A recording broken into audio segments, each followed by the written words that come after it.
từ là tốt từ là tôi kể là nè ui sao phải sai xong tưởng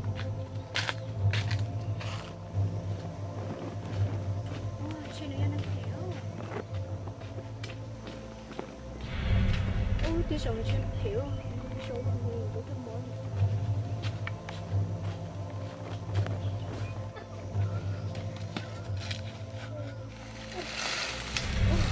wow cô chạy trong ngõ sao luôn nhỉ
Sợ tôi lúc này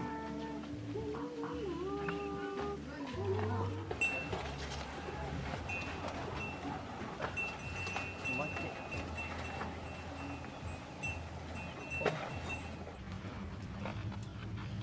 Tôi đúng là tỏ này mình đúng sợ tôi biết rằng đó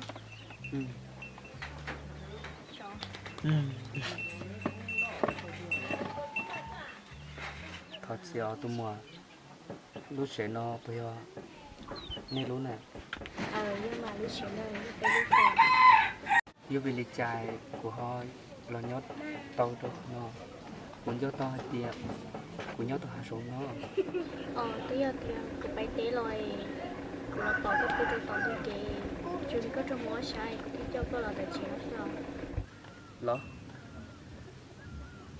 từ nụ cũng nói chuyện lại có mang đầu sát bởi vì không kỹ nào là tí giờ thì của tôi mua mình chiếu rồi đó là của tôi chỉ cho năm phê thì là thích mua cũng đáng sợ nó có nhớ hồi tôi thiên lúc đêm hôm chào thiên có lúc sáng đã chiều của nhớ là đông tuổi của bên đây sống rồi rồi sống va ê tôi mua có lúc bên trà thì sáng đã chiều nó của lúc đêm rất chua nó sừng thong sống cơ mà chỉ trong liều lúc đêm đã tôi sừng số hai lần là ngỡ số có nhiều thì có gì được mua đất xí nào bây giờ thì cứ theo cái chuyện cái em không rõ là đó mua cái chân đúng mà lo phải đi ông chồng mà lo xong mà ngỡ số nó nói có gì mua đất xí lo cứ mua má cái túi sầu thì cứ rồi chơi của ai thế cũng có tua sư của tao báo nó cười tao nhớ nhớ có cả vậy cũng được có mười trái có tôi muốn tôi khăn này siêu có lịch chào đi nấu sữa mùa tao cơ là chơi đúng không anh em.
Cháu tôi té mũi này sẽ xả để hiện thấy sò. Liam lúc xưa sai chỉ một số. Cháu tôi trồng cái là. Liam.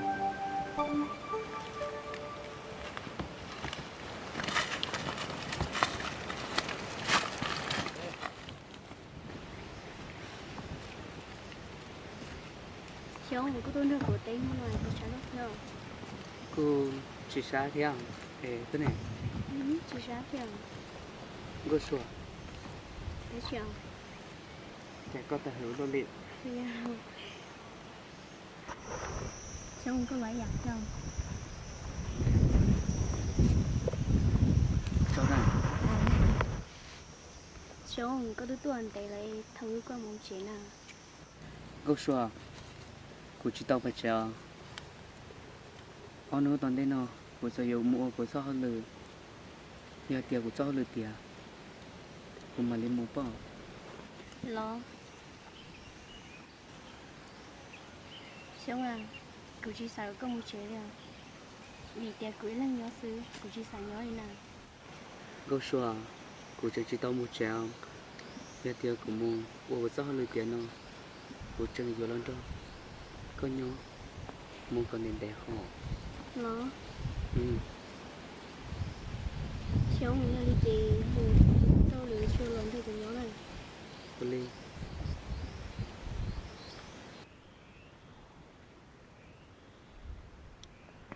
Cô xua. Cô sẽ bông xia. Giờ tiền, do lửa nó tiền. Cô mua trên đây, cô mà đọc các tour. Cho cô muốn đọc của nhau. Cháu mình sẽ đem một to nữa này. Cô chỉ đã có lửa tiền. Cô yêu cô xia tiền. Cô yêu cô vui này. Cô yêu chủ. Tôi cho cô muốn đọc của nhau xưa.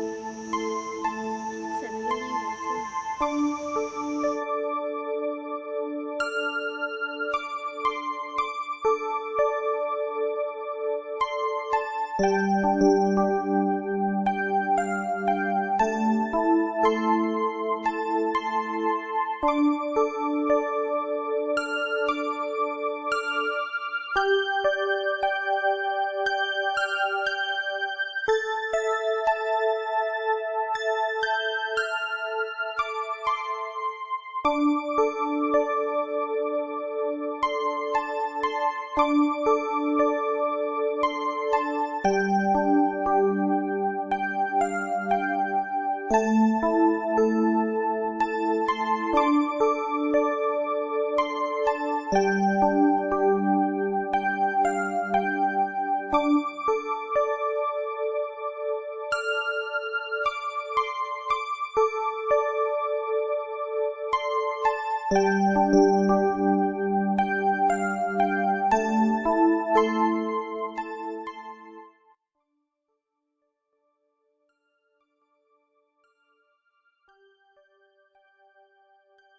你给我找人给你啥？Cô xua, cô xón chào. Giờ tiệt có nhớ nó, giờ tiệt chỉ tao luôn. Chị có số một teo nè.行，你跟我说姐，要干什么的？最初他们要到多呢？Cô liền cô xua, cô mục cô mà đã có lo. Cô xua, cô xua giờ có lo. Cô có ba cô nữa lo. 小家的小红分的意思啊。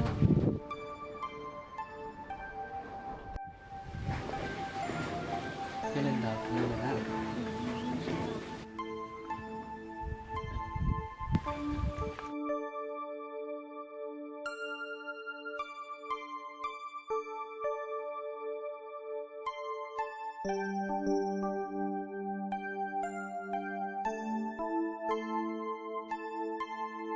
Thank you.